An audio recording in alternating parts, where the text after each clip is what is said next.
Assalamualaikum warahmatullahi wabarakatuh.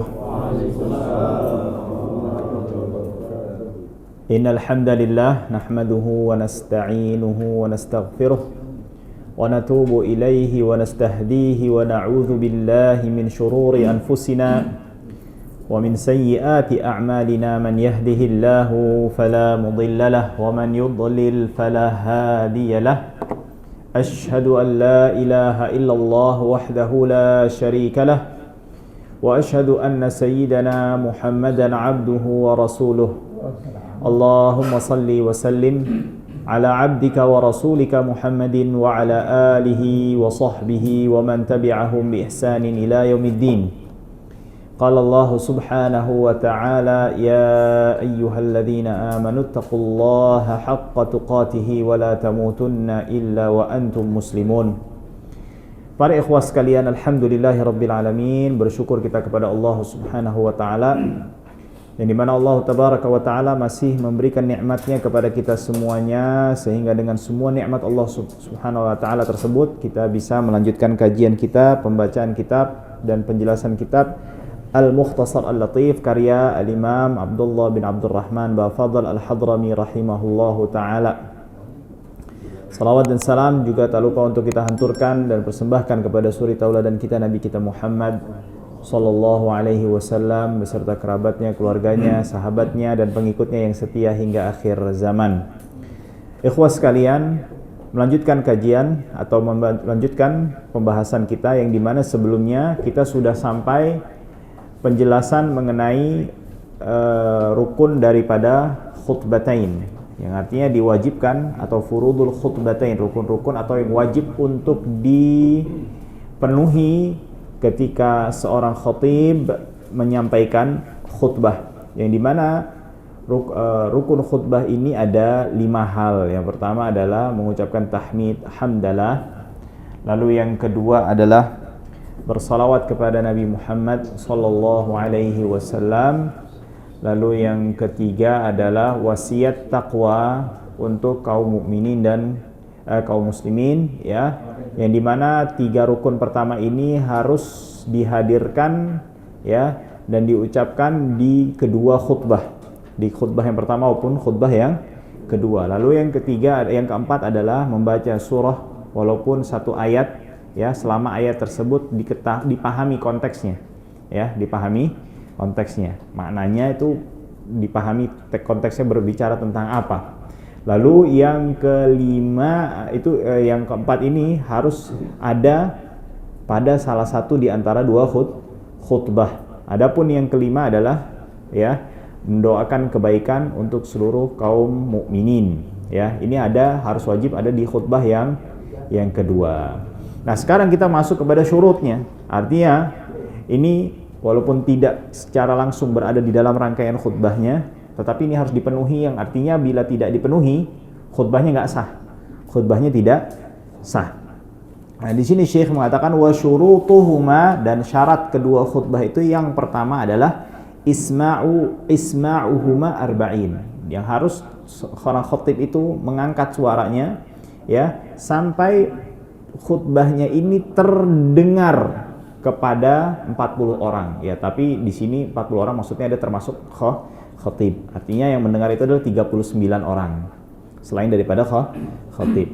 Yang dimaksud di sini adalah orang-orang yang min ahlil jum'ah, yang termasuk di mana mereka kriterianya salat Jumat itu sah dengan kehadiran mereka. Salat Jumat itu sah dengan kehadiran mereka, karena kita sudah ketahui kan, ada yang dia wajib hadir, dia sholat Jumatnya sah dari orang tersebut, tapi dia bila dia termasuk dalam 40 ini sholat Jumatnya nggak sah. Seperti apa? Orang mukim, artinya dia wajib nih, kudu harus hadir Jumatan, tapi kalau dia Jumatan, dia sah dia Jumatan. Tapi kalau dia termasuk ke dalam rangkaian arba'in yang 40 orang ini, apa sah nggak? Nggak sah nih orang ini.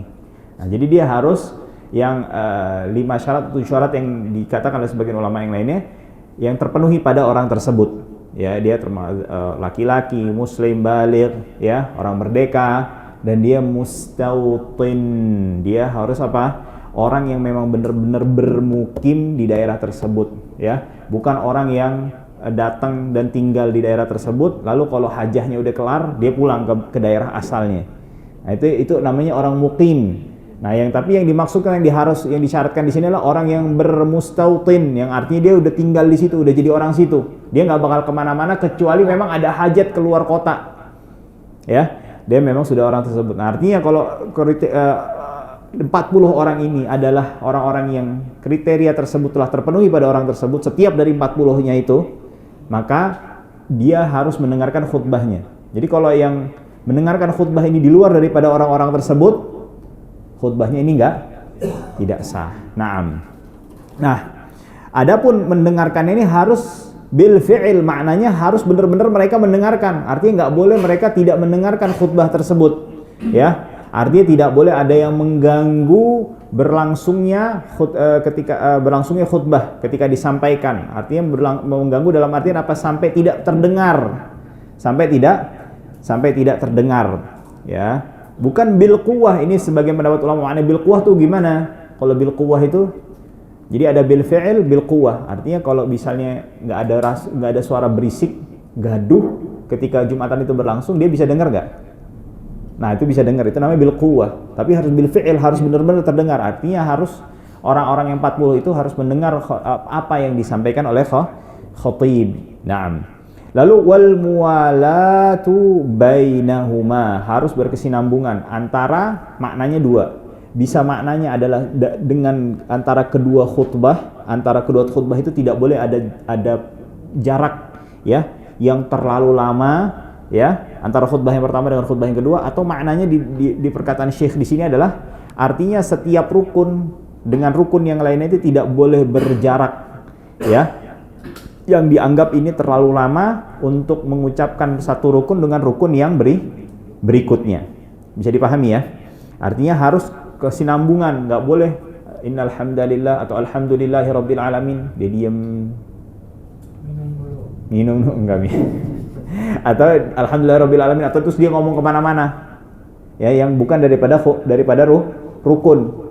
Terus setelah ngomong kemana-mana, assalatu wassalamu ala Rasulillah Muhammadin wa ala alihi wa sahbihi ajma'in, kayak gitu, bisa kayak gitu. Terus dia ngomong lagi mana-mana, terus ya ayyuhal hadirun. Nah, itu nggak boleh, tapi harus ada apa? Kesinambungan. Artinya tidak boleh ada jarak antara apa? Antara satu rukun dengan rukun yang lainnya. Dan lalu Syekh mengatakan wa bainahuma wa bainas shalah, antara dua khutbah dengan salatnya. Artinya jangan sampai antara selesainya dua khutbah dengan melaksanakan salat ini ada terjadi jarak waktu yang cukup lama. Artinya harus sesegera mungkin, ya, untuk apa? Untuk melaksanakan dan memulai salatnya. Nah, makanya itu Syekh sebagian ulama mengatakan apa? Itu dikatakan udah lama tuh gimana? Antara selesainya khutbah dengan salatnya. Artinya kalau bisa diisi dengan 2 rakaat, salat rakaat, ya, dengan sesederhana mungkin, artinya cuma melaksanakan yang wajib-wajibnya saja, ya, itu baru dikatakan apa? Dikatakan dia telah menjadikan antara selesainya khutbah dengan 2 rakaat itu dengan jarak yang cukup jauh, ya, artinya dia menghilangkan mualahnya. Lalu yang selanjutnya adalah wa taharatul hadatsil asghari wal akbar. Nah, seorang khatibnya ini harus dia bersih daripada apa? Hadas yang besar maupun hadas yang kecil. Kita udah tahu tuh hadas itu apa? Najis itu apa? Hadas itu adalah sebuah wasaf, sifat yang menjadikan sifat itu bila ada pada diri seseorang, ya, dia tidak bisa atau tidak sah dia melaksanakan salat dan ibadah yang disyaratkan dikerjakan dalam kondisi dia suci. Nah, itu dia. Artinya seorang khatib ini harus dia apa? Menyampaikan khutbahnya dalam kondisi dia suci daripada hadas besar ataupun hadas kecil. Dan bila terjadi hadas di tengah-tengah khutbah, bagaimana, apa yang dilakukan? Dia harus mengulang dari awal. Dia bersuci, dia ulang lagi dari awal lagi khutbahnya. Tapi kalau misalnya dia gantiin orang nih. Oh, di sini ada khatib nih, bisa nih, langsung dia gantiin orang. Nah, ini baru orang tersebut diperbolehkan untuk melanjutkan. Diperbolehkan untuk melanjutkan. Jelas ya? Nah, karena kenapa? Dua khutbah ini merupakan satu rangkaian. Nah, kalau misalnya di tengah-tengah khutbahnya ini khotibnya yang menyampaikan khutbah ini berhadas, ya udah sama seperti halnya sholat. Ya kan, masa sholat kentut wudhu terus lanjutin kan nggak boleh kan? Artinya harus apa dia? Ngulang lagi dari awal. Ya, begitu juga dengan kayak seperti orang berimam. Kalau imamnya nggak segera membatalkan sholatnya dan makmumnya bermufaroqoh dari imamnya, artinya maaf kalau bisa ada imam dia batal di tengah-tengah sholat, terus imamnya wudhu terus ngulang lagi dari lanjutin sholatnya, nggak bisa. Lalu udah 2 rakaat, ya udah dia sholat 2 rakaat aja, nggak begitu. Imam makmumnya dia niat mufaroqoh atau dia mencari badal, pengganti untuk melanjutkan sholat yang terputus disebabkan atau yang terhenti dikarenakan imamnya berhadas. Lalu yang selanjutnya adalah wataharatun najasah, dan dia juga harus bersih daripada najis. Dan kita udah tahu arti najis itu apa ya? Najis itu zat ya. Zat yang menyebabkan bila ada pada tubuh seseorang, pakaian seseorang, atau pada tempat di mana dia melaksanakan ibadah itu menjadi tidak sah, secara khusus seperti sholat ya. Nah, anak kan udah ngasih kayak kuncinya tuh, kalau hadas ketika mengeluarkan buang air, itu proses setelah mengeluarkan itu adalah menyebabkan kita berhadas, tapi yang dikeluarinnya najis ya. Orang kalau habis buang air terus dia bersih udah, ini orang berhadas, kita tahu apa enggak? Nggak tahu kan? Maka dari situ disebut oleh para ulama hadas itu adalah sifat, bentuknya adalah sebuah sifat. Tapi kalau najis keluar kelihatan nggak tuh? Makanya disebut najis itu adalah zat.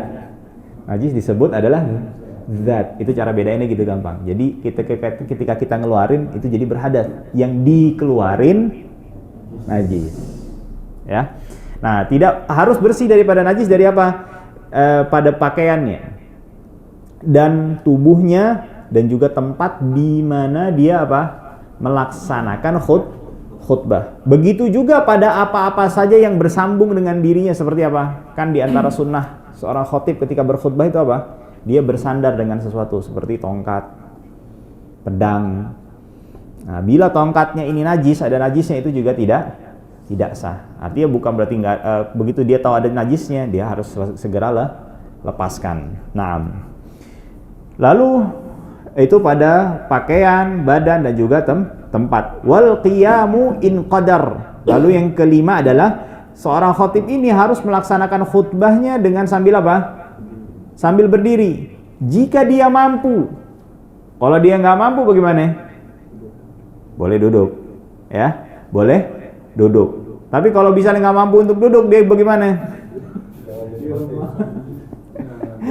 Ya, ini para fuqaha ngasih rincian ya, muttaji' itu jadi dia berbaring tapi dengan bertumpu pada sisi tubuh yang bagian kanan. Tapi kata para fuqaha mengatakan afdolnya kalau dia nggak bisa berdiri jangan jadi khatib. Nah, ini sekarang kan pertanyaannya gini, kadang jangan dipikirin kondisi kita ini kayak di Jakarta ini banyak badal khatibnya, betul ya? Sahih wala? Betul ya? Nah, sekarang kalau misalnya kondisi kita ada di daerah pelosok yang dimana minim seorang yang mampu untuk menjadi khatib. Nah, terus kebetulan khatibnya imma udah sangat sepuh atau kondisinya ya lagi sakit parah dan dia harus memimpin sholat Jumat. Ya gimana tuh? Ya, jadi makanya fikih ini penting karena membicarakan tentang tentang perilaku kita, hukum-hukum yang berkaitan dengan keseharian kita, dan para fuqaha ini nggak bicara kondisinya kayak kita begini terus, nggak seperti kita ini, dibicarakan bagaimana kalau kondisinya seperti ini, dan itu juga bermanfaat buat siapa? Yang kebetulan kondisinya memiliki keterbatasan, ya, tidak seperti kita yang alhamdulillah ini kita berada di keluasan dan kelapangan. Nah, seperti itu. Bisa dipahami ya. Lalu yang selanjutnya yang keenam adalah wasatrul aurah. Jadi dia harus harus seorang khatib ini untuk Untuk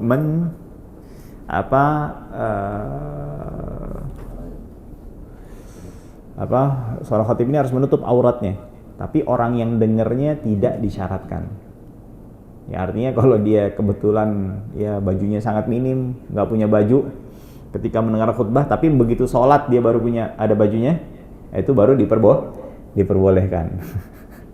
Nah, lalu yang selanjutnya ada wal julusu bainal khutbataini, ya, dan diharuskan bagi seorang khatib ini dia untuk apa? Duduk di antara dua khutbah biqadril tuma'ninah, dengan kadar tuma'ninah di dalam sholat. Nah, kita udah tahu kadar tuma'ninah itu kadar minimalnya itu adalah apa? Ketika seseorang sudah sampai kepada gerakannya, misalnya sudah rukuk sempurna, lalu ditambah minimalnya membaca subhanallah. Itu namanya tuma'ni, itu batas minimalnya. Dikatakan dia sudah melakukan tuma'ni, jadi sempurna dulu baru subhanallah. Itu dikatakan tuma'nina. Tapi afdolnya para fuqaha mengatakan, afdolnya adalah sebagian para fuqaha mengatakan sekadar atau seukuran membaca suratul ikhlas. Membaca suratul ikhlas, ya. Ya, wal julusu bainal khutbatain biqadri tuma'ninah. Nah, sekarang pertanyaan tadi, kalau bisa khatib ternyata nggak bisa berdiri, bagaimana? Tadi kan duduk kemudian rebahan, terus bangkit lagi untuk duduk. Lah kalau misalnya dia udah rebahan, bagaimana? Tengkurap. Paham nggak? Ya, sekarang gimana? Jadi harus gimana tuh khatibnya itu untuk membedakan antara dua khutbah? Dia diam sejenak. Dia duduk, dia diam. Ya Pak, barakallahu li wa lakum fil Qur'anil azim wa nafa'ani bima fihi minal ayati wa dzikril hakim. Biasanya gitu khatib aja kan? Qul qouli hadza wastaghfirullah li wa lakum. Dia diam. Alhamdulillahirabbil alamin wal 'aqibatu lil muttaqin dan seterusnya. Jelas ya? Nah, lalu yang selanjutnya adalah wa antakuna bil arabiyyah. Harus khutbahnya dengan harus semuanya bahasa Arab. Nggak ngerti dong kita ngomong. Para fuqaha mengatakan yang dimaksud harus bahasa Arab itu adalah rukunnya. Itu adalah apa? Rukun-rukunnya. Jadi hamdalah, salawat kepada Rasul, dan wasiat untuk bertakwa kepada Allah Subhanahu wa taala dan membaca Al-Qur'an, dan juga berdoa kepada kaum mukminin dan kaum mukminat. Nah, ini makanya pentingnya mempelajari bahasa Arab. Jangan sampai salah cara ngucapnya. Ya, jangan sampai salah. Karena kenapa? Dikhawatirkan kalau dia salah ngucap, akhirnya dia malah bukannya menyuruh bertakwa, malah menyuruh kebalikannya yang jelas ya. Wa antakuna bil arabiyyah. Nah, lalu ya, yang selanjutnya adalah wa antakunal khutbatan ba'da zawal. Diharuskan dia menyampaikan khutbahnya itu setelah zawal, setelah tergelincirnya matahari. Maknanya adalah setelah masuk waktu zuhur. Nggak boleh menyampaikan khutbahnya sebelum waktu zuhur, ya, tidak boleh itu. Ya, ini kesepakatan tiga madhab Hanafi, madhab Maliki, madhab Syafi'i. Adapun madhab Hanbali ini cuman minal mufradat. Mufradat itu artinya ya udah Imam Ahmad aja nih yang ngomong nih, sendirian aja. Dia menyelisihi tiga madhab yang lainnya. Boleh itu, bahkan boleh melaksanakan sholat Jumat sebelum apa? Sebelum masuk waktu zuhur. Yaitu madhab Imam Ahmad bin Hanbal. Nah, di antara syaratnya yang nggak disebutkan oleh Syekh adalah khotibnya ini harus laki-laki, nggak boleh perempuan, ya. Dan juga dia harus menyampaikan khutbahnya ini di antara bangunan, ya, yang berkumpul di sekitar tempat dia melaksanakan khutbah, atau di tempat dia menyampaikan dua khutbahnya tersebut. Artinya kan sudah disebutkan di kajian yang lalu bahwasannya sholat Jumat ini nggak wajib di masjid atau di dalam bangunan, tapi dia di tempat yang disekelilingi oleh bangunan-bangunan yang bisa dikatakan permanen, nggak berpindah-pindah, ya. Nah, itu juga harus khutbahnya juga seperti itu. Nah, ada beberapa adab, ya, mengenai atau yang berkaitan dengan adab seorang khatib. Ya, di antaranya itu apa? Dia hadirnya di akhir sebetulnya. Yang bagusnya begitu khatib. Jadi dia datang tuh langsung naik mimbar. Itu afdhalnya seperti itu. Terus juga pakai pakaian yang bagus dan juga bersandar ke tongkat, ya, atau apapun juga yang tinggi, ya. Itu di antara adabnya. Terus juga di antara adabnya apa? Khotib itu jangan lengos-lengos. Udah, cuman ngadepnya kemana? Ke depan. Begitu aja. Itu sebetulnya yang bagus, yang adabnya seperti itu. Jangan khotib yang benar adalah nah ini kadang-kadang seorang khotib ini suka kelupaan karena kenapa? Karena sudah terbiasa dia nyampaikan, misalnya dia juga kadang-kadang selain jadi khotib jadi apa, misalnya jadi suka ngisi pengajian. Nah, pengajian kan harus ya tengok kanan, tengok kiri. Nah, dia suka kelupaan, suka terbawa akhirnya ketika khutbah Jumat. Kata Imam Nawawi itu diantara adabnya khotib tuh begitu, udah nengok, lihatnya kemana? Ke depan aja, udah jangan tengok kanan, tengok kiri. Nah, alhamdulillah kita selesai pembahasan yang menjelaskan tentang masalah sholat Jumat. Sekarang kita masuk kepada bab yang menjelaskan tentang penyelenggaraan jenazah, ya. Ya, kita tahu orang kan fikih ini membahas tentang kehidupan kita kan, dari berbagai aspeknya, aspek ubudiyah, penghambaan, muamalat, ya, transaksi, ya, ataupun juga pernikahan dan juga tindak kekerasan atau tindak kejahatan, ya, hukumannya bagaimana, peradilan lah, itu juga dibahas. Nah, itu kan semua masih kita hidup kan tatarannya kan. Nah, ini kan kalau udah mayit kan terakhir kan, kenapa nggak ditaruh terakhir? Bener nggak? Jelas ya? Kenapa nggak ditaruh terakhir? Kok ditaruhnya di penghujung daripada bab sholat? Ya, karena ini mengingatkan bahwasannya sholat itu sampai mati, ya, dan juga bahwasannya di dalam penyelenggaraan jenazah itu yang paling utama atau di antara yang paling utama atau yang paling wajib untuk diperhatikan adalah untuk mensolatkan siapa? Mayit tersebut bila dia seorang muslim, ya. Baik. Nah, di sini Syekh rahimahullahu taala berkata, faslun, fasal tajhizul mayyit, ya. Fasal yang menjelaskan tentang apa? Penyelenggaraan jenazah, menyiapkan mayit. Dia hukumnya apa? Nanti Syekh di akhir mengatakan apa? Fardu kifayah. Jadi fardu kifayah ini maknanya apa? Dia seperti wajib tapi tidak secara khusus setiap kaum muslimin terbebani dengan atau diwajibkan untuk melaksanakan kewajiban tersebut. Dia yang diwajibkan itu masih umum, siapapun boleh mengerjakannya, akan tetapi harus dikerjakan dengan jumlah yang cukup. Bisa dipahami nggak? Artinya gini, yang hukum-hukum yang dihukumi dengan fardu kifayah ini kan berbeda-beda. Di antaranya apa? Menyelenggarakan jenazah. Di antara yang hukum fardu kifayah itu ada apa? Sholat Jumat. Sholat Jumat. Sholat jamaah. Oke. Pada ngantuk nih kayaknya nih. Sholat jamaah. Artinya dia diharuskan, seorang muslim itu yang hadir di tempat diselenggarakannya jamaah itu melaksanakan sholat jamaah sampai jumlah orang yang melaksanakannya itu dikatakan memperlihatkan syiar sholat jamaah tersebut. Nah, ini kan berbeda antara satu wilayah dengan wilayah yang lainnya. Misalnya wilayah besar, ya maka baru dikatakan ada syiar sholat jamaah itu misalnya 40 orang. Nah, baru dikatakan fardu kifayahnya itu telah terpenuhi dan dilaksanakan bila kalau sudah dilakukan oleh berapa orang? 40 orang. Kalau bisa dikurang dari itu artinya apa konsekuensinya?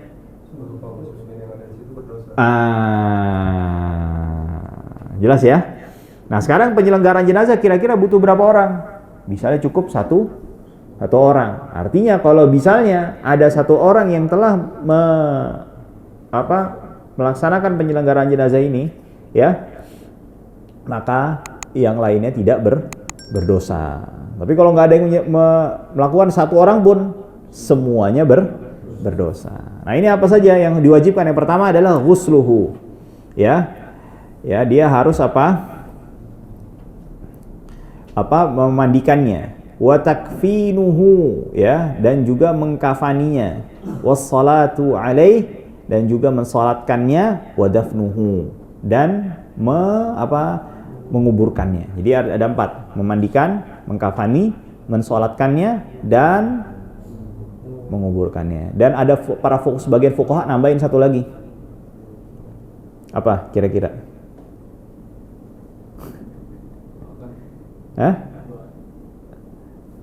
Sholat udah didoain.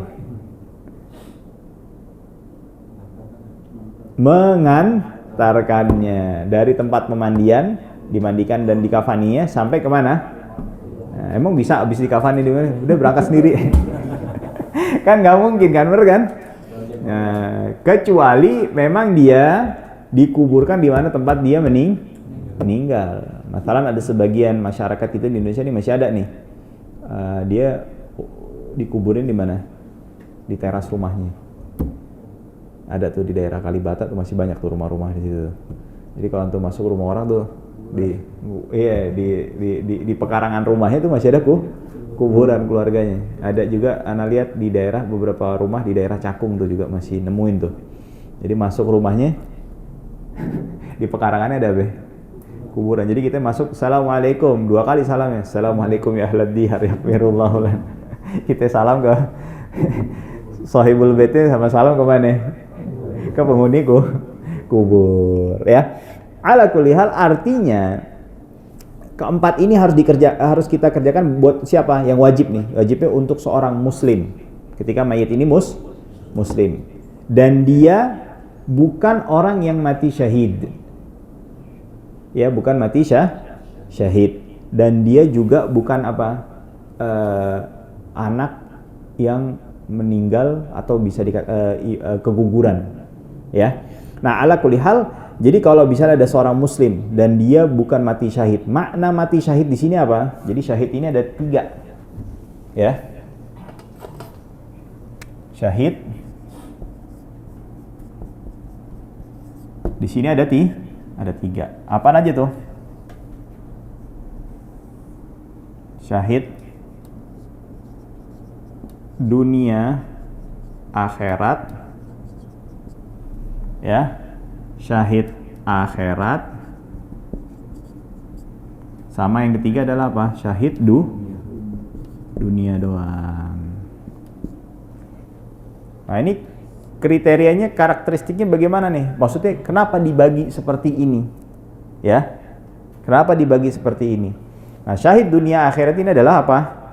Yang wafat atau gugur, ya, di medan peperangan melawan siapa? Orang kafir, ya. Walaupun dia mati dibunuh oleh kawannya sendiri.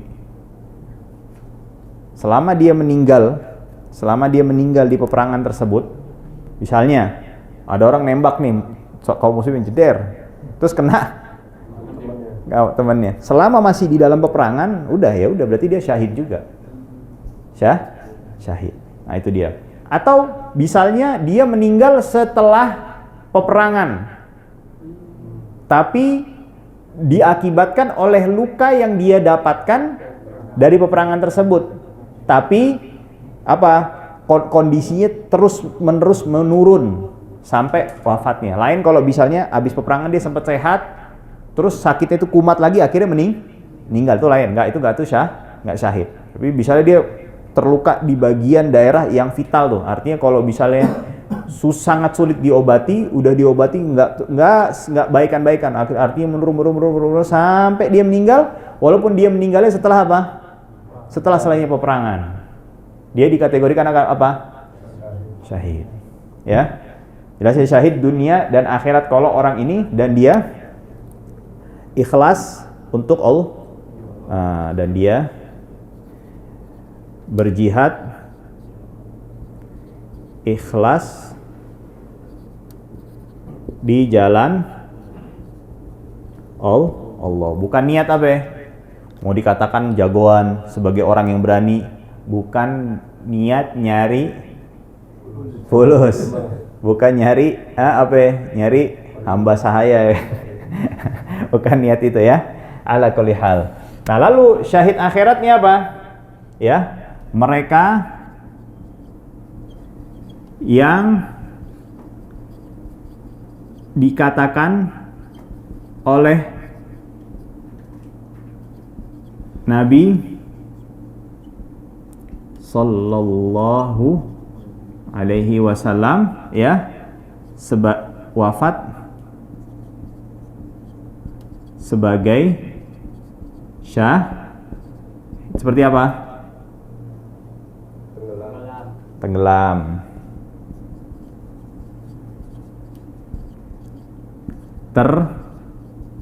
Tertimpa. Ya. Terus yang ketiga adalah apa? Orang yang wafat karena sakit di bagian era perut sama dada. Jadi sakit paru-paru, sakit mah, atau apa lagi? Yang pokoknya di bagian perut sini nih, banyak kan penyakit yang di perut kan? Misalnya terkena liver atau terkena apa di bagian pankreasnya, ya. Itu semua orang yang meninggal seperti itu dikatakan apa? Syahid, tapi syahid akhirat doang. Maknanya gimana?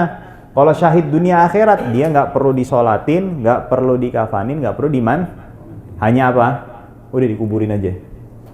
Nah, syahid akhirat, ya, dia apa? Dapat pahalanya. Tapi maaf, sebelum itu dia yang syahid akhirat ini dia dapat khususiat orang yang wafat di akhirat nanti ketika dapat kekhususan, keistimewaan orang yang mati syahid ketika di akhirat. Dapat pahalanya, dapat kekhususannya, kelebihannya. Tapi kalau orang syahid akhirat, dia nggak diperlakukan seperti orang syahid dunia akhirat, ya. Dia di akhirat cuma dapat pahalanya saja. Tapi dia nggak dapat apa? Kelebihan orang yang mati syahid. Nah, syahid dunia ini apa? Ya udah, kebalikan daripada ini. Maksudnya kebalikan dalam hal apa? Dia berjihad, memang mati dalam apa? Peperangan melawan orang kafirin. Nah, tapi dia berjihadnya nggak ikhlas, atau dia wafatnya nasallallahu salamah, dia misalnya wafatnya bunuh diri, dia luka, kan sebagaimana dikatakan Rasulullah sallallahu alaihi wasallam kan, ketika itu ada sahabat mengatakan, oh ini pemberani ini orang nih, syahid, tapi kata Rasul enggak, dia di neraka, kata Rasulullah sallallahu alaihi wasallam. Ternyata ada sahabat yang melihat bahwasannya ketika dia terluka, dia nggak sabar dengan rasa sakit yang dia alami. Akhirnya dia naruh tombak di ujungnya ini, lalu dia tusukkan ke dirinya supaya dia cepat mati. Nah, jelas ya, dia diperlakukan tetap apa? Seperti apa? Syahid, tapi dia nggak dapat. Nah, di akhirat itu tidak dapat. Nah, tadi sebelumnya ini ada yang kelewat. Tadi kan yang harus kita mandikan, kafani, sholatkan, dan kita kubur itu orang muslim. Sekarang kalau misalnya yang meninggal orang kafir bagaimana? Yang meninggal orang kafir bagaimana? Bagaimana? Kalau kafir bagaimana? Kirim aja ke gereja. Enggak, misalnya kita kalau misalnya kafir ini hidup di tengah-tengah kita, bagaimana? Kita harus berbuat baik juga sama orang kafir, ya.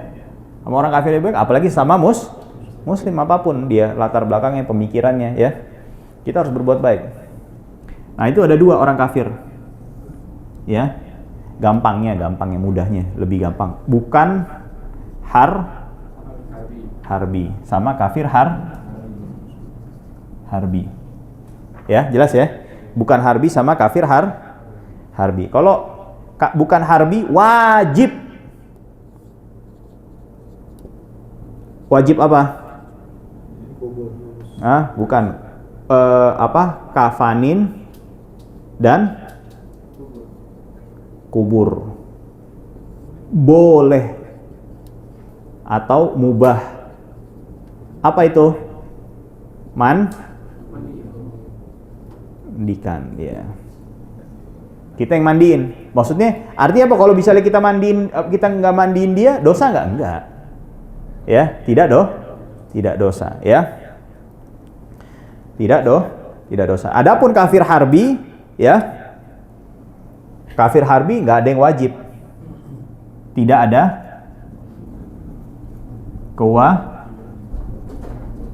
kewajiban apapun bentuknya, ya.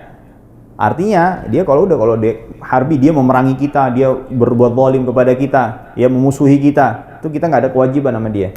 Tapi kalau menguburkannya apa? Boleh. Apa?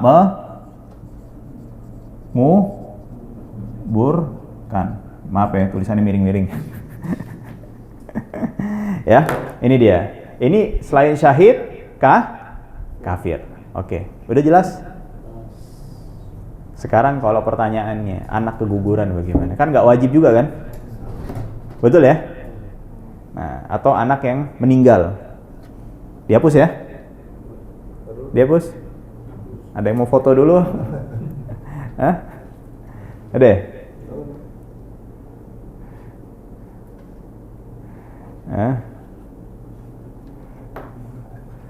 Ada yang fotonya bisa ngerubah tulisannya nggak jadi?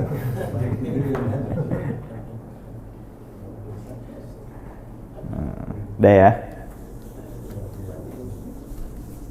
Nggak kali, karena ada yang punya teknologi gitu, jadi tulisannya kan nggak kayak begini.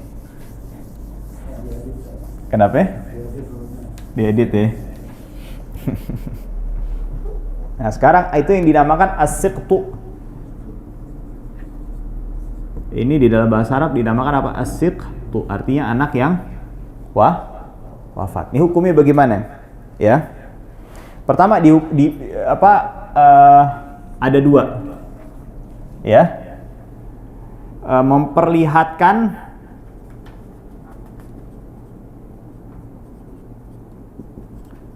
tanda kehidupan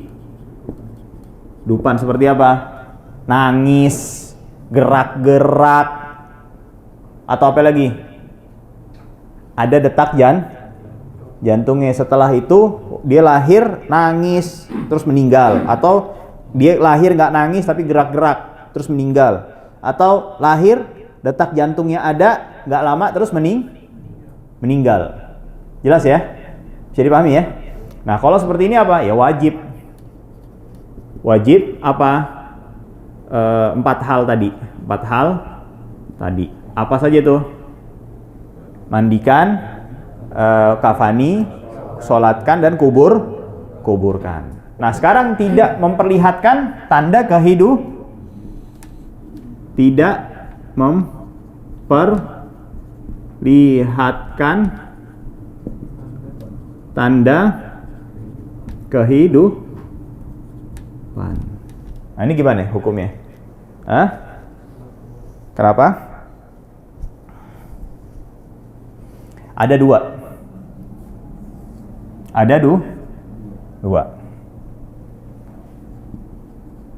Terlihat apa ya bahasanya? Jadi sudah terlihat bentuk manusia, ya.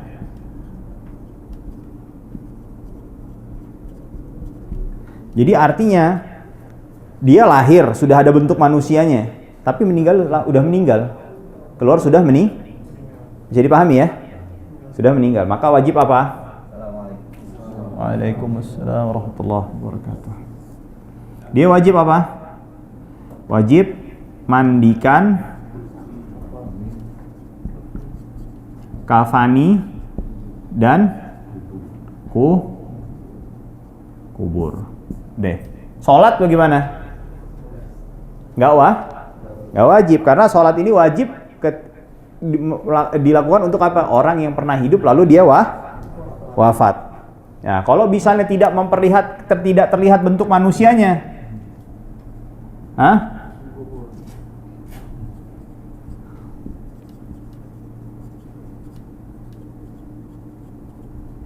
misalnya kayak baru 3 bulan, terus keguguran itu masih bentuk apa? Masih bentuk daging, bener ya? Nah ini cuman disunahkan aja. Disunahkan apa? Kafani dan kubur dah. Jelas ya? Ini anak yang Nah, jadi dibagi dua, memperlihatkan tanda kehidupan dengan apa? Nangis, bergerak, ada detak jantung. Pokoknya kata dokter nih anak nih pernah hidup. Wajib dia kita apa? Mandiin, kafanin, sholatin, terus kubur. Kalau misalnya yang tidak memperlihatkan tanda kehidupan, ada dua, dibagi dua. Terlihat bentuk manusia, jadi misalnya keluar bentuk manusia, tapi dia keluar itu sudah dalam kondisi apa? Meninggal. Maka yang wajib cuma apa? Mandikan, kafani, dan kubur. Kalau misalnya keluarnya cuma apa? Ya nggak ada bentuk manusianya, maka dia cuma apa? Disunnahkan dikafani lalu dikubur. Jelas ya? Nah itu 4 hal yang harus dikerjakan ya bagi siapa? Artinya kata Syekh wajib untuk memandikan, mengkafani dan menyolatkan serta mengkuburkan bagi siapa? Muslim. Dia bukan orang yang mati syahid, yang syahid di dalam peperangan melawan orang-orang kafir ya, dan juga bukan apa? Anak yang meninggal di dalam kandungan ya, atau anak yang meninggal setelah dilahirkan. Lalu Syekh mengatakan wa aqallu ghuslihi, dan batas minimal memandikan mayit yang dikatakan artinya seseorang yang telah wajib atau melaksanakan kewajiban ini terpaut bagi siapa ya? Buat mayitnya? Enggak, muslim yang lainnya. Artinya muslim yang lainnya telah melaksanakan apa? Memandikan mayit. Bagaimana batas minimalnya? Insyaallah tabaraka wa taala kita akan bahas di kajian yang akan datang. Wallahu taala a'la wa a'lam. Sallallahu wasallam ala nabiyyina Muhammadin wa ala alihi wa sahbihi ajma'in. Walhamdulillahi rabbil alamin.